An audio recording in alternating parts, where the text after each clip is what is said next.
this flower for you. Thank you so much, Abba. I give you an under the cake now. হুটহাট মানে এসব উগ্র পাগল আমি আমার ছেলেকে বানাতে চাই না। বুবলির জন্মদিন উপলক্ষে বীরের সাথে কেক কেটে আনন্দ করেন মা ছেলে।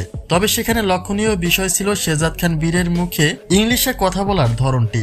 বর্তমান সময়ের একজন প্রাপ্তবয়স্ক মানুষও বীরের মতো গুছিয়ে ইংলিশ বলাটা অনেকটাই টাফ ব্যাপার, কিন্তু তা পুরো দেশবাসীর কাছে প্রশংসনীয় হলেও অপু বিশ্বাসের চোখে যেন সম্পূর্ণই ভিন্নতা প্রকাশ পায়।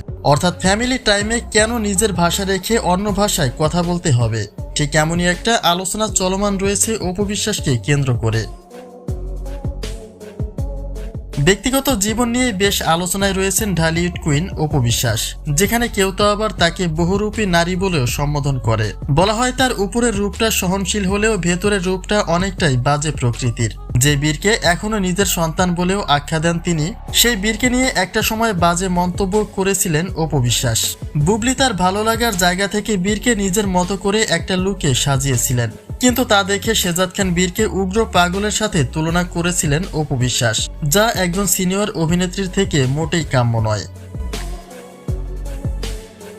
এদিকে থাইল্যান্ডে থেকে ছেলে বীরকে নিয়ে জন্মদিনের সকল প্রকার উদযাপন সম্পন্ন করেছেন শবনম বুবলি, যেখানে মায়ের মতো করে গুছিয়ে ইংলিশে কথা বলতে দেখা যায় শাকিব পুত্র শেহজাদ খান বীরকে।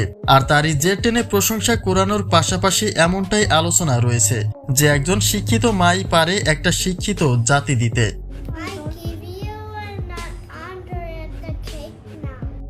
তবে বীরের এমন ইংলিশে কথা বলাটা অপু বিশ্বাসের কাছে আদৌ প্রশংসা কুড়াতে পেরেছে কিনা, সেই প্রশ্নটাই দানা বেঁধেছে অনেকের মনে।